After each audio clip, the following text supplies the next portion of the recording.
Badminton adalah salah satu cabang olahraga favorit di Indonesia. Nah, mungkin prestasinya beberapa tahun terakhir ini menurun, tapi kondisi ini berbalik ketika ada 4 atlet badminton Indonesia yang menjuarai Badminton World Federation. Siapa mereka? Simak Satu Indonesia.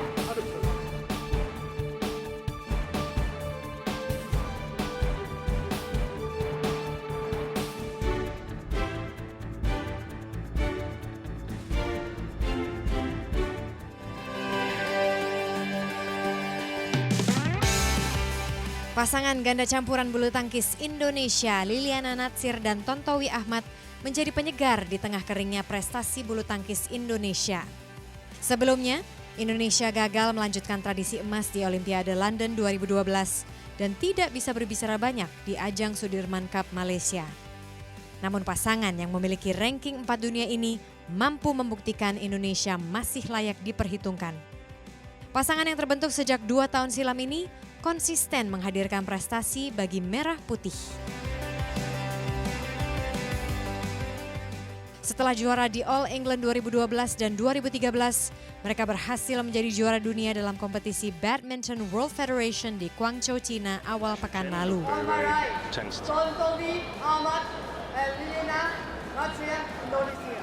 Liliana dan Tontowi yang berpasangan sejak 2011 berhasil menumbangkan peringkat 2 dunia asal negeri tirai bambu, Su Chen dan Ma Jin. Mereka menang dalam partai final yang berlangsung ketat.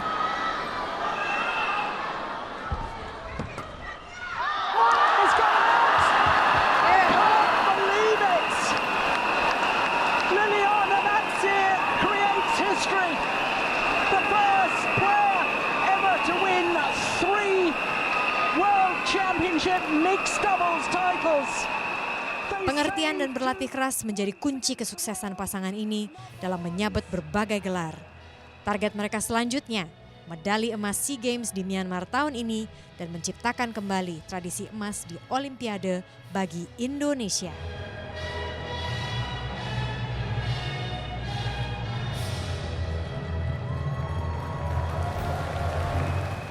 Dan ini dia Liliana Natsir dan juga Tontowi Ahmad yang merupakan juara di pertandingan kemarin yaitu di Badminton World Federation. Selamat sekali lagi. Ya, terima kasih. Kalian mengharumkan nama bangsa, jadi terima kasih banyak. Ya. Nah, kita ingin tahu nih, Lili sama Owi ya panggilannya. Pada saat menuju pertandingan itu, latihan kalian tuh seperti apa sih? Latihan yang pasti kita lebih fokus ya, karena kita waktu kemarin itu ada sebulan sebelum pertandingan. Tapi sebelumnya memang kita rutinitas latihan setiap hari. Tapi yang membedakan itu World Champion ini kan salah satu pertandingan yang bergengsi untuk bulu tangkis. Jadi kita benar-benar persiapannya fokus dari fisik, teknik, mental semua kita siapkan. Kalau saya sendiri itu memang saya dibedakan ya latihan dengan yang lain itu pada waktu persiapan kejuaraan dunia kemarin memang dibedakan dan saya sering latihan sendiri gitu, sering dilatih. Di saat yang lain pada udah istirahat, saya sering dipanggil suruh latihan sendiri, itu emang latihan ekstra. Ya yang pasti ekstra lah dari segi teknik, yang pasti lebih berat. Berkali-kali lipat. Kalau Lili? Kalau saya kan karena udah lebih senior ya, jadi saya tinggal menjaga aja. Tapi walaupun latihan lebih, tapi nggak sebanyak dia gitu. Kalau persiapan mental seperti apa? Lebih ke mentalnya itu lebih ke fokus sama membayangkan mungkin ya calon lawan nanti. Karena 2 minggu sebelum kita ke kejuaraan dunia itu kita udah ngelihat calon bakal lawan kita siapa aja. Lawan terberat kemarin siapa? Ya kita kemarin sih bukan menyampingkan dari babak awal, tapi dari babak awal kan pasti kita ketemunya juga di bawah ranking kita. Ya. Tetap kita harus waspada, tapi yang kita prediksiin semifinal itu kita ketemu Cina yang juara Olimpiade itu di semifinal. Dan memang kita ketemu kemarin di semifinal. Ma Jin dan juga bukan Su Chen. itu Sangnan Sewenlei. Itu di semifinal Cina juga. Terus final baru Su Chen Ma Jin. Nah kalau motivasi Owi, biasanya orang itu kalau misalnya mau pertandingan atau apa kan beda-beda ya Wi. Ada yang kayak memotivasi diri gitu, kayak doa-doa sendiri. Kalau misalnya Owi itu apa? Ya kalau motivasi saya kan memang saya belum pernah juara dunia ya. Dan memang cita-cita saya pun cita-cita ayah saya, cita-cita ibu saya, keluarga saya juga kan saya bisa menjadi seorang juara dunia gitu. Tapi kunci kerjasama kalian itu, ya maksudnya namanya ganda campuran gitu ya, itu kan pasti kerjasamanya harus baik. Nah kerjasama yang baik itu menurut kalian seperti apa? Kalau untuk double sih kerjasama yang baik itu adalah komunikasi. Komunikasinya seperti Seperti apa? maksudnya saya mau bermain seperti apa nih. Harusnya saya udah melihat lawan ini harusnya kita harus pakai permainan pola seperti apa. Ya, mungkin ada masukan-masukan kita harus banyak menyerang nih atau kita jangan terlalu terburu-buru. Kita ngeladenin dulu pemain mereka atau dia lebih cepat gerakannya. Ya, nah, seperti itu. Kalau menurut Owi, komunikasi yang baik itu seperti apa sih antar pemain? Komunikasi yang baik ya kita bisa menyampaikan satu sama yang lain gitu, misalnya saya dengan Cibutet gitu penyampaiannya dengan pas gitu, maksudnya dalam artian bikin tenang gitu, bukan kita berkomunikasi malah kita bikin rusuh gitu. Emang Itu sih modelnya menurut saya. seperti apa sih? Maksudnya yang bikin tenang tuh seperti apa, yang bikin rusuh seperti apa? Pasti kan Owi udah punya pengalaman kan, ini rusuh banget sih gitu. Ya bikin rusuh ya misalnya ya komunikasi yang misalnya kayak Cibutet kalau lagi emosi gitu, kayak bola kayak gitu aja mati gitu kan bikin rusuh. Kalau bikin baik kan ayo Wi, kita main gini dong, kita nyerang aja tuh, serang sebelah kiri sebelah kanannya, itu kayak gitu sih. Oke, misalnya situasinya lagi panas nih, udah tegang dan sebagainya gitu ya. Bagaimana kalian istilahnya menyatukan kepala lagi untuk mencapai kemenangan tentunya? Jadi kadang-kadang di saat saya lagi ego, lu kayak bola gitu aja mati sih, gue udah capek-capek nih dari tadi. Maksudnya semuanya saya udah nyemes, tahu dia di depan bola enak dia mati. Gitu kan contohnya. Pasti kan di ego diri sendiri, lu gitu aja sih mati sih, gue udah capek gitu kan. Cuma berpikir lagi, kan dia juga pasti pengen menang, nggak ada yang pengen kalah. Dia juga pasti pengen juara. Dan namanya manusia kan pasti akan membuat kesalahan. Paling ya berputar Di situ aja pikiran ya. sendiri. Oke, kalau Owi gimana? Ya sama sih gitu.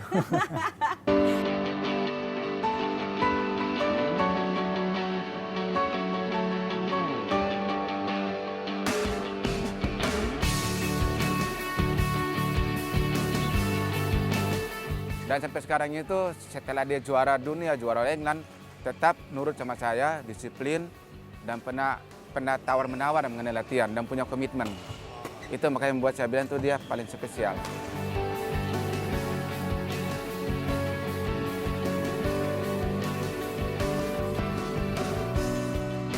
Lili, apa arti kemenangan bagi Lili? Ya, artinya besar sekali ya, mungkin apalagi kayak saya ini juara dunia ketiga kali, yang pasti kan menorehkan sejarah. Apalagi katanya atlet putri pertama yang bisa 3 kali juara dunia di Indonesia. Ya pasti bangga lah, keluarga juga pasti bangga. Ya mudah-mudahan ya nggak stop sampai sini ya, masih terus bisa prestasi kan, bukan sampai 3, ada 4, ada 5, mudah-mudahan. Ada 6, 7, ada 7 10 kan, kalau misalnya gitu. masih kuat Iya. gitu kan. Nah, tadi Lili juga bicara mengenai keluarga gitu. Siapa sih orang di belakang, maksudnya Lili yang selalu memberikan dukungan? Yang pasti mama, papa, sama kakak ya. Mereka maksudnya mendukung tuh bukan dalam arti cuma pas lagi menang aja. Kalau lagi menang kan semua pasti ya dukung. Pas lagi kalah itu kan pasti kan ada down. Apalagi saya kan orangnya memang basically memang nggak mau kalah. Bukan dalam arti negatif loh ya. Jadi di saat kalah itu pasti penyesalan tuh benar-benar, apalagi event-event penting kayak kemarin Olimpiade gitu, yang kesempatan besar tapi nggak bisa gitu kan, pastilah drop. Ya itulah di saat itu keluarga masuk untuk ya udah, kan namanya juga permainan, ada menang ada kalah, coba lagi, latihan lagi, jangan dengan berkecil hati, pasti nanti bisa gitu. Pertama kali Lili jatuh cinta dengan bulu tangkis, itu ceritakan. Itu 9 tahun ya, 9 tahun. Memang kan kebetulan saya juga lahir di hari olahraga, tanggal 9 September ya. Jadi semua olahraga memang saya seneng, yang berhubungan dengan olahraga, apapun itu. Jadi saya pengen nyobain semuanya, basket, renang, semualah saya pengen coba. Nah waktu nyobain bulu tangkis kok kayaknya saya enjoy dengan permainan ini. Dan memang kebetulan keluarga memang suka olahraga bulu tangkis, terutama mama ya. Katanya waktu dengar ceritanya dia waktu hamil saya, sampai tengah malam pun dia nonton, padahal kan itu kan riskan untuk ibu hamil ya. Dia maksain nonton, memang saking hobinya gitu. Mungkin ya jadi tersalur, padahal nggak ada basic atlet di keluarga kita. Lili dekat sekali sama ibu kan? Ya Pak, dekat. Kedekatannya seperti apa sih? Soalnya yang saya dengar Lili waktu ditinggal sama ibu nangis gitu. Ya selayaknya anak bungsu ya mungkin. Jadi kemana orang tua pergi saya pasti ada. Beda sama kakak. Kalau kakak saya kan orang tua pergi ya udah di rumah aja deh, males. Kalau posisi saya lagi tidur pun, kalau mama papa mau pergi saya pasti ngintil. Gitu. Jadi kemanapun itu. Jadi memang dari kecil udah seperti itu kebiasaannya. Jadi pada saat 12 tahun itu pisah pasti kan berat. Biasanya makan juga diurusin. diperhatiin. Ini sekarang harus milih sendiri, susu bikin sendiri, vitamin ini sendiri, kan pasti berat. Terus nama Lili Butet, itu dari mana? Jadi ceritanya itu dulu waktu masuk tangkas itu umur 12 tahun, manja. Oke. Manja. Biasanya kan teman-teman yang lain kan mereka kebetulan dari Jawa ya. Saya yang sedikit dari luar Jawa. Jadi mereka tuh memang udah kebiasaan mandiri. Nah waktu saya masuk itu kan nempel mama, makanan diambilin, ini ambilin.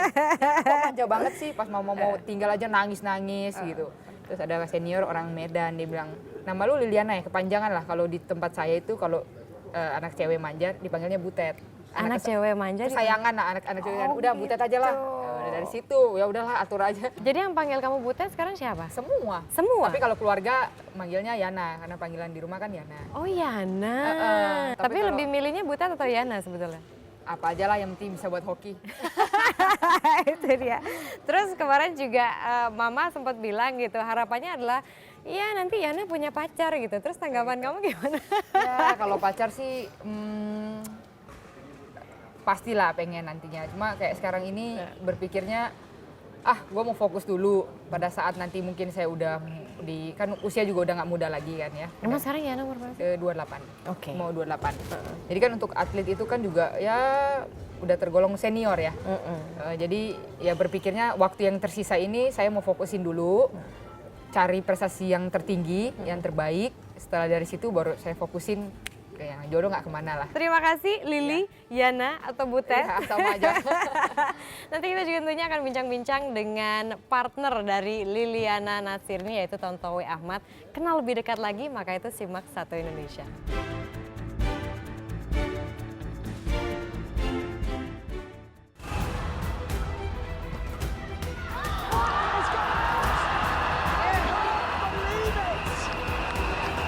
Liliana Natsir creates history. The first player ever to win 3 World Championship mixed doubles titles. They saved 2 match points against the innocent number ones. Selamat kepada tim Indonesia atas juara dunianya. Semoga sukses, kedepannya lebih berhasil lagi, lebih sukses lagi. Semoga nanti ke depannya bulu tangkis di Indonesia semakin maju. Saya berharap semoga dengan menangnya dua tim ini bisa memberikan semangat kepada para pemain badminton yang lainnya. Pertahankan semua yang udah didapatkan.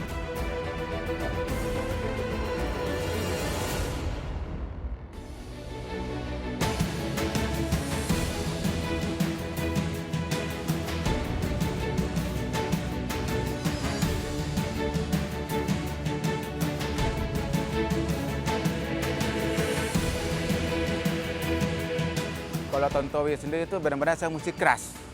Kadang-kadang masih muda, masih labil. Jadi orangnya agak itulah, ngeyel lah.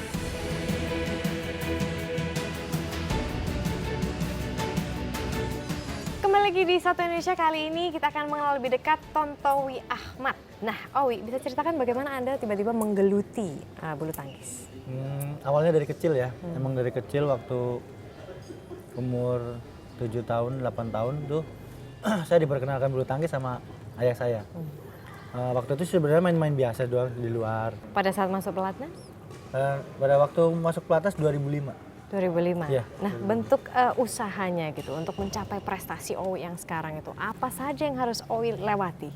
Oh, yang pasti ya masa remaja lah ibaratnya gitu kan, pasti pengorbanannya ya kita harus selalu disiplin kan, kerja keras.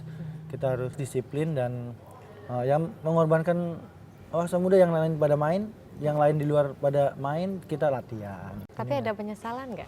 Kehilangan masa remaja? Enggak ada penyesalan sih, karena kan ya alhamdulillah saya udah dikasih juara dunia ya, malah kebahagiaan yang didapat bukan penyesalan gitu. Mungkin kalau saya belum juara dunia mungkin ya kalau sampai tua mungkin saya belum bisa juara dunia, mungkin saya akan menyesal karena cita-cita saya belum tercapai gitu. Jadi ini adalah cita-cita Owi? Oh iya, dari kecil juga saya kan bercita-cita kapan nih saya juara dunia nih, ya gitu. Oke. Kalau misalnya pemain bulu tangkis favorit Owi siapa? ini pasangannya Liliana tadi.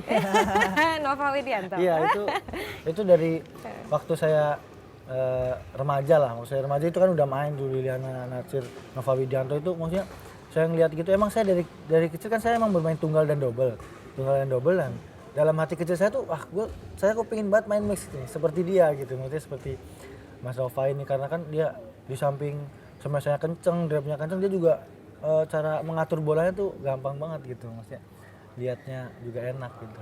Pada saat tiba-tiba nih, oke nanti kamu saya pasangkan deh dengan Liliana Natsir, reaksi kamu? Ya, kaget ya pasti ya. Nah, pada waktu itu kalau nggak salah Asian Games ya. Asian Games saya tiba-tiba, wih kamu nanti berpasangan dengan Liliana, saya bilang. Saya juga ya sempat kaget gitu loh. Nggak mungkin lah saya pasangan sama Liliana gitu kan. Kenapa pada saat itu mikir seperti itu? Ya karena saya kan bukan, ya maksudnya di sini kan masih banyak gitu loh, maksudnya masih banyak yang lain, maksudnya yang lebih senior dari saya, yang lebih bagus dari saya. Kenapa harus masih saya gitu? Dan saat Anda menang, orang pertama yang Anda telepon itu adalah?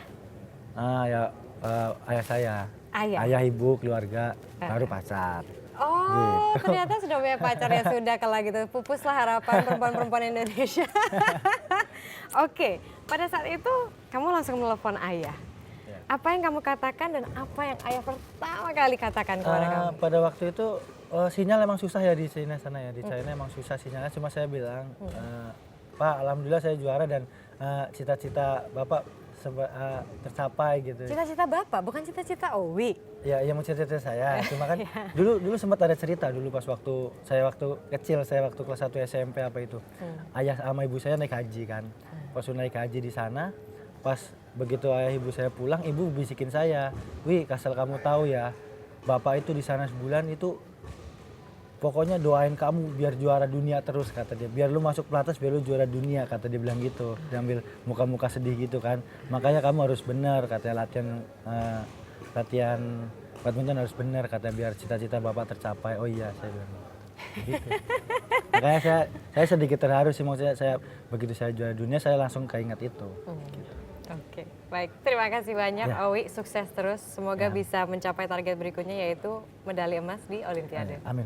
Oke, kita tentunya masih akan menghadirkan ada 2 atlet badminton lain yang mengharumkan nama Indonesia di luar negeri. Siapa mereka? Simak terus Satu Indonesia.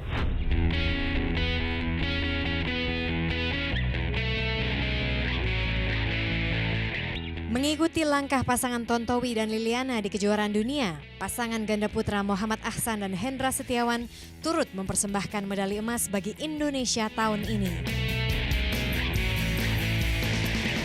Pasangan yang awalnya menempati posisi unggulan ke-6 ini berhasil mengalahkan pasangan Denmark hanya dengan 2 set dengan skor 2-1-13, 2-3-2-1.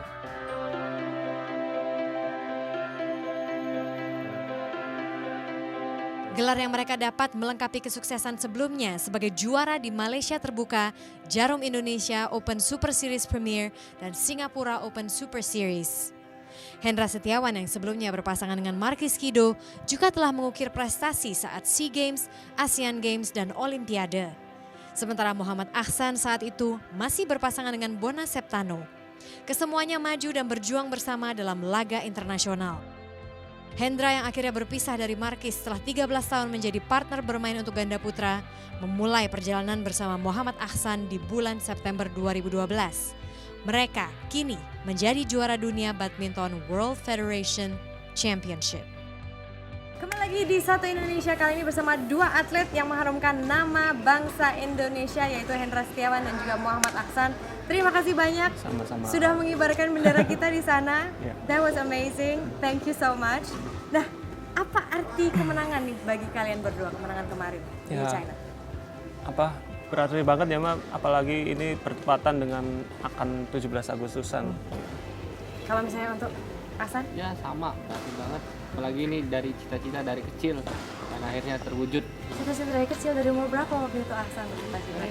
Ya mungkin dari kecil pun kita udah sering lihat video di televisi, sering lihat kakak-kakak naik podium gitu, jadi kan saya pengen seperti itu. Jadi saya akhirnya terwujud sekarang. Nah, pada saat kalian mengetahui nih, lawan kalian adalah Denmark, ada Mathias Bo dan juga Karsten Wansen. Reaksi kalian pertama kali, Hendra? Ya, tetap fokus sih Mbak. Jadi waktu itu sempat sebelum itu ketemu sekali dan juga menang. Cuma ya ini kan kejuaraan dunia. Jadi apapun bisa terjadi. Kita tetap fokus, tetap ke strategi kita ini bagaimana menghadapi final besok. Berdampak nggak secara mental pada saat mengetahui nama ini? Ada sedikit percaya diri lah. Oke, kalau Ahsan pada saat mendengar, oh oke lawanku ini nih, reaksi pertama apa? Ya saya siap melawan Siap. mereka. Ya, pokoknya saya lebih fokus aja kan. Ya, pokoknya fokus di lapangan setiap poin, cari poin. Pokoknya. Dan alhamdulillah juara. Oke, pada saat kalian mengatakan fokus tuh apa sih? Fokus kita nggak mau mikirin ke depannya gitu kan, mikirin buat lawan besok. Kita pelajarin videonya, pelajarin kelemahannya apa di situ. Seperti itu. Jadi mempelajari strategi mereka gitu. Walaupun kita udah pernah ketemu, mungkin dia juga mempelajarin permainan kita kan, sama saja. Jadi ya udah lebih siap, lebih fokus gitu. Oke, itu mungkin salah satu. Terus apa lagi? Ya mungkin dari latihan di lapangan itu istilahnya apa ya, keluarin semuanya lah gitu, habis-habisan di latihan. Habis-habisannya seperti apa sih? Ya sampai capek. Berapa kali kalian latihan pada saat sebulan itu? Ya sehari sih 2 kali. Cuma Senin sampai Sabtu. Sehari 2 kali, Senin sampai Sabtu. Sebenarnya sih hampir sama ya sama persiapan sebelum-sebelumnya. Cuma ini lebih fokus aja. Oke. Nah kalian ini bersama kan baru sejak Oktober 2012 lalu. Terus tiba-tiba udah juara dunia. Apalagi Ahsan dengan partner ini merupakan kemenangan pertama Ahsan gitu. Bagaimana membangun chemistry antara Hendra dan juga Ahsan? Saya awalnya minder ya, benar dipasangin sama Ko Hendra, awalnya minder. Karena saya belum menangin apapun di gelar saya apalagi seperti juara dunia. Dengan Ko Hendra udah juara olimpiade, juara dunia. Tapi saya di situ bertekad saya mau latihan keras. Saya pokoknya berdoa, latihan keras, dan saya banyak komunikasi juga. Dia berbagi pengalamannya dia seperti apa. Seperti itu. Bentuk komunikasinya seperti apa sih? Berbagi pengalamannya itu seperti apa? Ya saya sih mungkin ceritain yang dulu-dulu aja. Jadi pengalaman menghadapi pertandingan besar itu gimana, itu aja sih. Oke, tapi kalau misalnya Ahsan tadi kan mengatakan Anda minder gitu dulunya. Minder, udah gitu bagaimana Anda menghancurkan tembok minder itu sehingga Anda sekarang menjadi juara dunia bersama Hendra? Ya dengan latihan keras ya. Dengan latihan keras saya tunjukin bahwa saya bisa bakal kedepannya bisa meraih prestasi sama Ko Hendra. Saya punya tekad itu, saya latihan, saya banyak doa juga, gitu kan. Cuma latihan doang, kalau kita nggak berdoa kan juga percuma gitu kan. Seperti itu, makanya ya alhamdulillah terwujud gitu. Apa sih faktor yang paling penting gitu pada saat kalian masuk lapangan? Udah gitu pasti kan mindsetnya udah ingin menang gitu. Persiapan apa yang kalian lakukan mungkin secara mental sebelum masuk lapangan, ini menit-menit sebelum masuk lapangan? Seperti kemarin misalnya. Kemarin ya itu aja sih, fokus gimana ngeluarin strategi kita ini yang sudah disiapkan, dan juga yang pasti berdoa sebelum masuk lapangan. Kalau saya sebelum main banyakin dengerin lagu religi biar tenang. Biar pikiran tenang, semua tenang. Kalau kita mau pertandingan biasanya kan kepikiran, wah ini besok gimana, menang kalah gitu kan. Banyak berdoa juga, dan udah di lapangan pun udah yang penting berjuang dulu maksimal, hasil belakangan lah. Pokoknya kita berjuang, berdoa. Jadi sebetulnya tidak boleh memikirkan hasil, itu sebenarnya kuncinya ya. Kalau misalnya memikirkan hasil, emang biasanya hasilnya seperti apa? Pasti kalian sudah berpengalaman dong pada saat dulu kalian, oke pokoknya aku pengennya menang. Itu apa biasanya dampaknya ke pertandingan? Kita tidak bisa ngeluarin kemampuan terbaik, jadi kita takut kalah jadinya kan. Kalau mikirin mau menang terus kan, jadi berarti kita takut kalah. Kalah Hendra? Sama? Oke. Kita akan mengenal lebih lanjut masing-masing pribadi Hendra Setiawan dan juga Muhammad Ahsan berikut ini.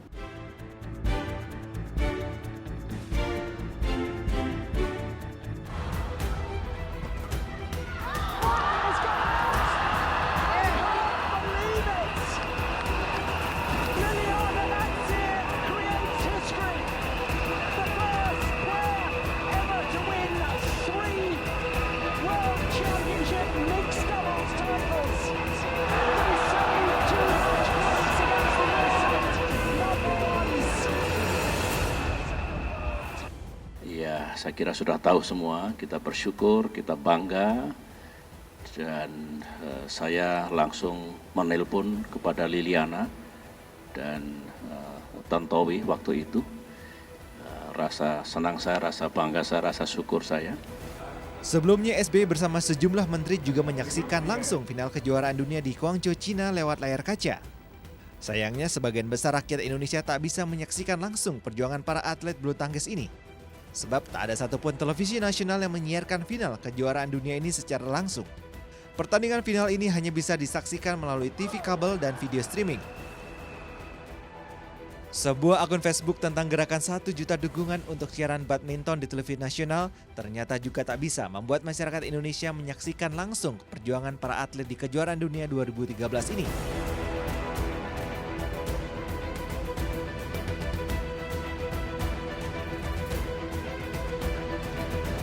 Dari berita. Terus terang sih saya tidak tahu ya, karena itu tidak disiarkan di televisi nasional manapun gitu. Kalau misalkan ada stasiun TV yang menyiarkan, otomatis kita jadi tahu. Dari berita, lihatnya dari berita. Berarti nggak nonton langsung Pak ya? Ya itu sayangnya nggak disiarin sih. Sebenarnya lebih banyak ke sosial media ya, dari Facebook, dari Twitter, itu teman-teman banyak yang ngabarin bahwa dua tim tersebut tuh menang.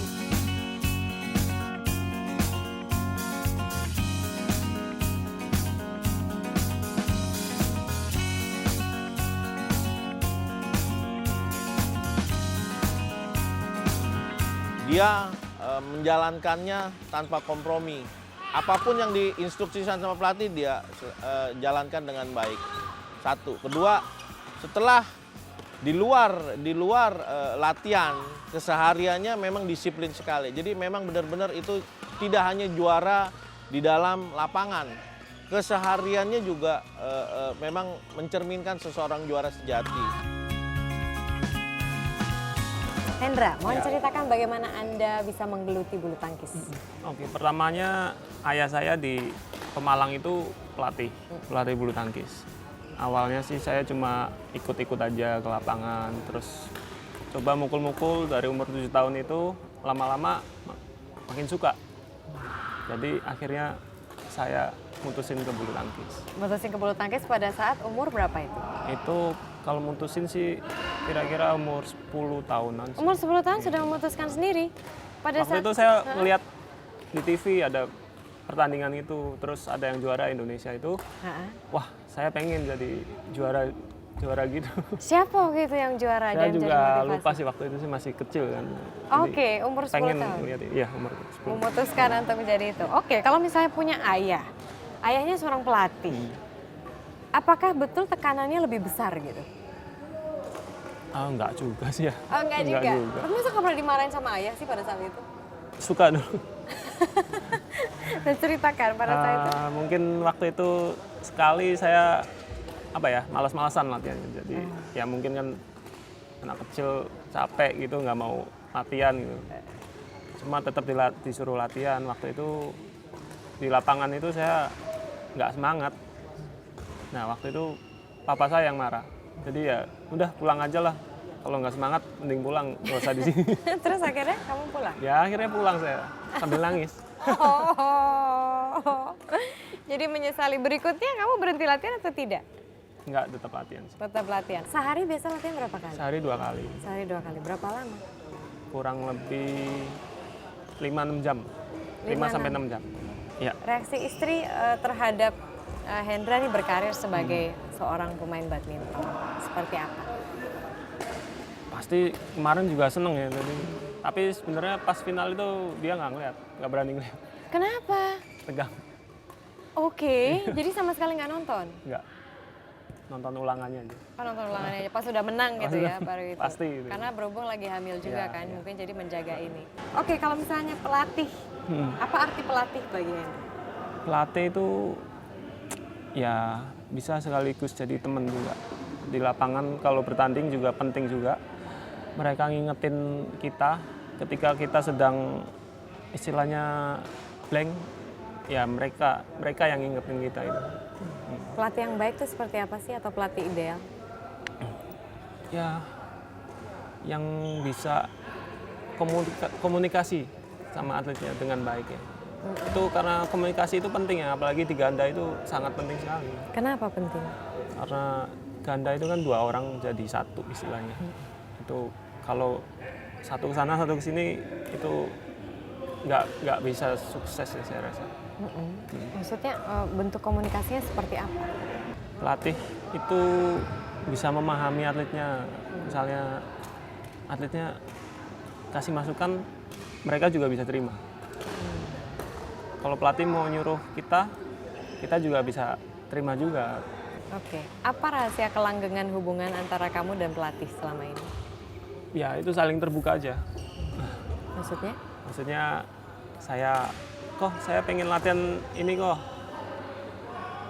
Terus, oh ya boleh.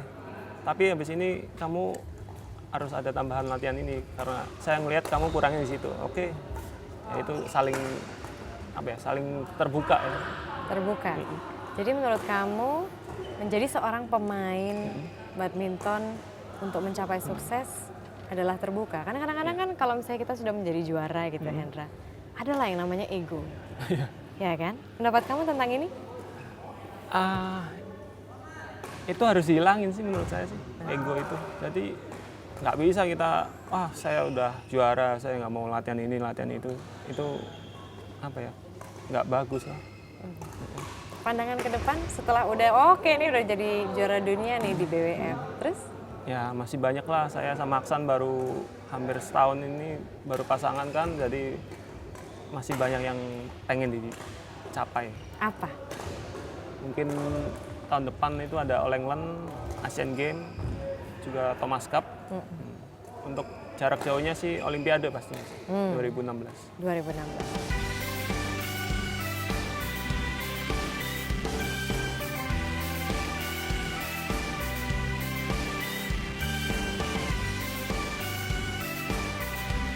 Aksan ini sudah memperlihatkan lah jati diri aslinya Aksan ini seperti ini. Jadi kalau yang lalu-lalu mungkin masih emosional, masih kepercayaan dirinya kadang ada kadang turun. Kalau sekarang Aksan sudah boleh dikatakan stabil. Yang perlu ditingkatin untuk Aksan untuk menjaga emosinya dia saat di lapangan.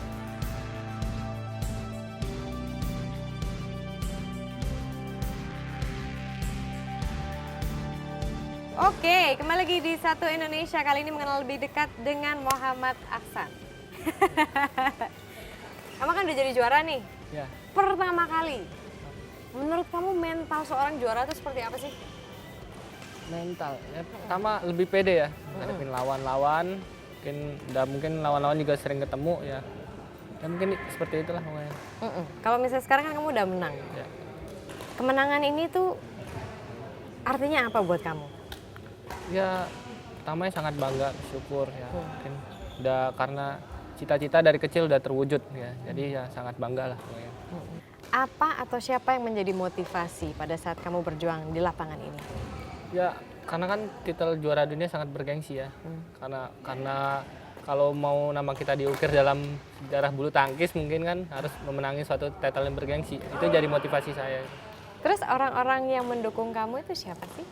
Keluarga sekarang ada istri sangat mendukung, ayah, ibu, ya semualah teman-teman di sini, semua saudara sangat mendukung saya. Di keluarga apa ada juga yang memang menggeluti bulu tangkis? Dulu kakak saya ada 2 semua bulu tangkis. Atlet. Tapi ya mereka memang sebatas nasional, ada sebatas daerah gitu. Mungkin saya yang lebih beruntung sampai sini. Lebih beruntung. Berapa kali sih Anda itu merasa saya ini kok gagal terus ya? Saya bermain kan baru juara tahun ini kan alhamdulillah ada banyak gelar. Tahun sebelumnya mungkin saya runner up mungkin ini kan. Saya juga pernah ngalamin masa-masa sulit, mungkin masa kalah di babak pertama, masa kalah itu ya saya sempat ngalamin. Ya rasanya emang sedikit down, tapi saya tetap kembali ke cita-cita saya. Saya terus bekerja keras, saya berdoa juga. Ya, saya bekerja keras karena cita-cita saya belum banyak yang kesampaian. Jadi alhamdulillah dengan kerja keras itu saya alhamdulillah bisa kesampaian. Pada saat Anda down itu apa sih yang terjadi di pikiran Anda? Saya melihat musuh yang mestinya di bawah saya pun saya sendiri kurang pede gitu. Ya, jadi Apa sumbernya kenapa? ya karena sering kalah gitu. Jadi ya saya tetap pokoknya gimana saya membangkitkan rasa percaya diri itu, saya juga konsultasi ke psikolog, ke pelatih juga sangat membantu gitu kan ya. Dia terus mempush saya gitu. Jadi ya alhamdulillah seiring berjalan waktu dengan kemauan saya juga semuanya bisa dilewatin seperti itu. Pelatih ideal buat Ahsan? Pelatih saya sekarang Heri Imam Perngadi itu. Yang melatih saya dari saya masuk dari sini gitu. Kenapa dia ideal buat Ahsan? Ya soalnya dia yang dari awal masuk Lanas, dia yang ngebentuk saya dari sampai sekarang gitu.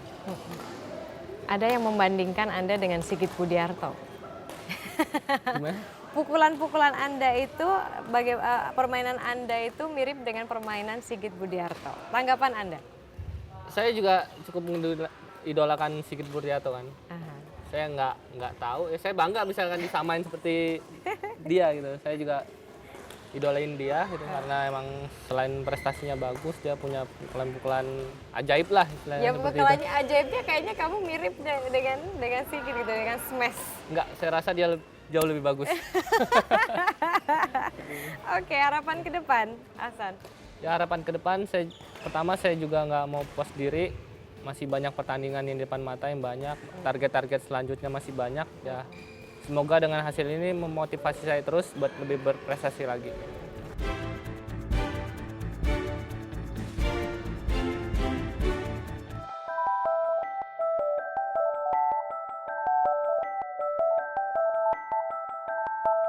Dalam perkembangannya, bulu tangkis di Indonesia dapat dikatakan sebagai olahraga rakyat.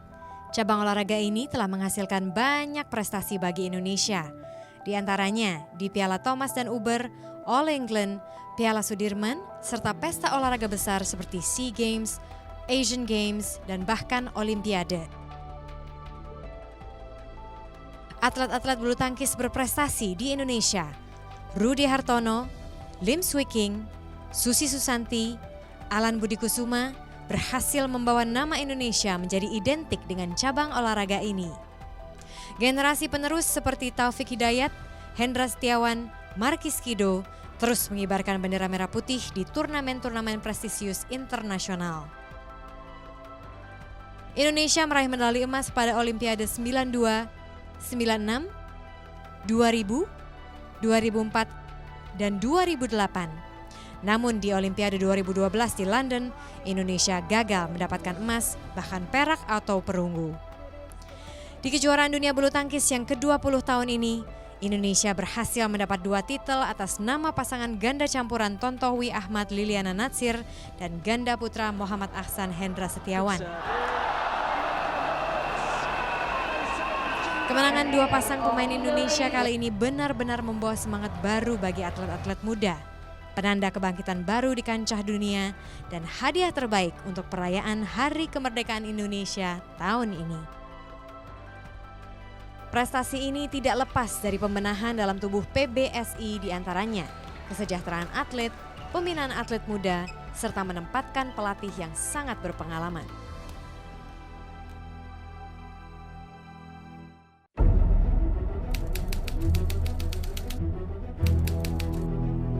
Sistemnya dulu kolektif, jadinya sebagian besar itu dikumpulkan di PBSI, terus sisanya dibagi, bahkan kadang-kadang dibagi rata ke seluruh pemain. Nah, ini kita ubah menjadi sistem individu, di mana sponsor tuh kalau mau mendukung 1 atlet atau 2 atlet itu sebagian besar atau seluruhnya bisa langsung ke atlet, di mana sebagian kecil atau nggak ada apapun itu ke PBSI. Nah ini untuk operasionalisasi di PBSI kita juga ada sumber dari sponsor-sponsor lain yang mau membantu kita. Nah ini telah mengubah semangat dan tentunya lewat kesejahteraan. Bukan hanya pemain, jadi dari seluruh 83 pemain mereka masing-masing dapat sponsor. Ini unprecedented, nggak pernah kejadian sebelumnya, dan juga pelatih juga dapat sponsor. Jadi itu kita pakai sistem bidding, ini kita jajarin pemain, pelatih, terus calon sponsornya juga kita jajarin biar mereka ngebid untuk pemain ini. Dan yang bagusnya bukan hanya pemain-pemain senior aja yang dapat dukungan yang skalanya besar, tapi pemain-pemain yang muda yang mana sponsor bisa menilai. Ini kayaknya prospeknya bagus nih. Nah, ini kita mau investasi di pemain muda yang berbakat dan bisa mencetak mungkin prestasi dalam waktu dekat atau jangka panjang.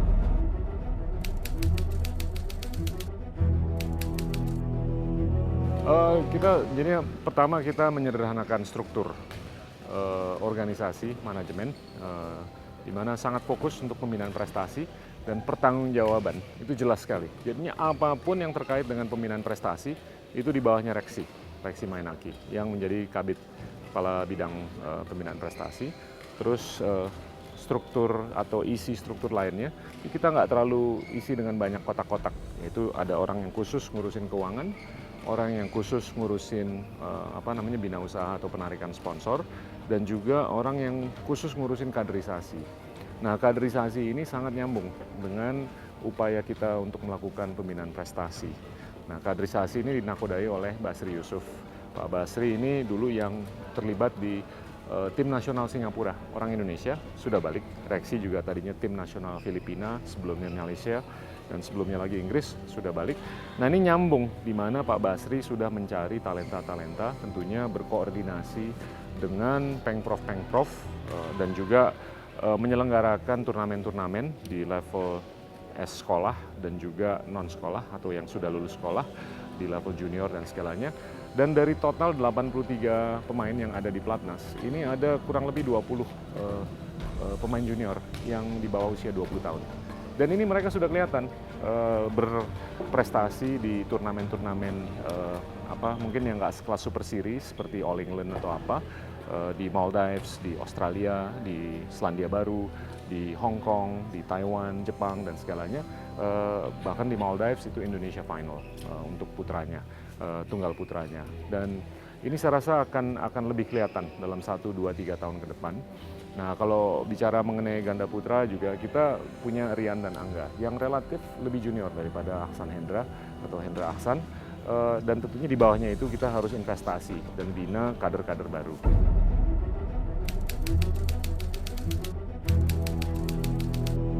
Seperti yang di Maldives, di negara-negara lain seperti Australia, New Zealand, ini anak-anak muda semua yang menang jadi juara atau All Indonesia Final, bahkan ini tunggal putra. Saya rasa akan kelihatan 1-2 tahun ke depan investasi kita untuk melakukan kaderisasi. Nah, jadi ada beberapa mungkin pesan ya. Ini kita ingin sekali melibatkan masyarakat luas untuk take ownership dengan badminton, ya, bahwa badminton ini bisa dijangkau oleh siapapun. Dan yang kedua tentunya badminton ini bisa membuahkan kesejahteraan, dan terbukti dengan penyelenggaraan sistem sponsor yang sudah kita lakukan, ini sangat menjanjikan, dan atlet-atlet sekarang juga sudah bisa memberikan testimonial bahwa mereka lebih bisa mendapatkan kesejahteraan. Dan ini siapa saja dari 250 juta manusia yang ada di Indonesia bisa berpartisipasi, dan mereka harus mempertimbangkan ini sebagai salah satu opsi. Tentunya banyak opsi lain juga untuk berprofesi. Harapan kalian terhadap dunia bulu tangkis Indonesia? Ya, yang pasti harapan kita dunia bulu tangkis Indonesia makin maju dengan prestasi yang kita berikan ini 2 medali ya, juara dunia, makin termotivasi teman-teman atlet yang lain dan lebih berprestasi lagi dan bisa mengharumkan nama bangsa di kancah internasional. Oke, baik. Terima kasih banyak Lili, Owi, Ahsan, dan juga Hendra. Sukses selalu. Demikian Satu Indonesia, tentunya kita masih akan hadirkan tokoh-tokoh inspiratif lainnya setiap hari Minggu pukul 10 malam. Tetaplah di Net. Oke, thank you ya. Thank you.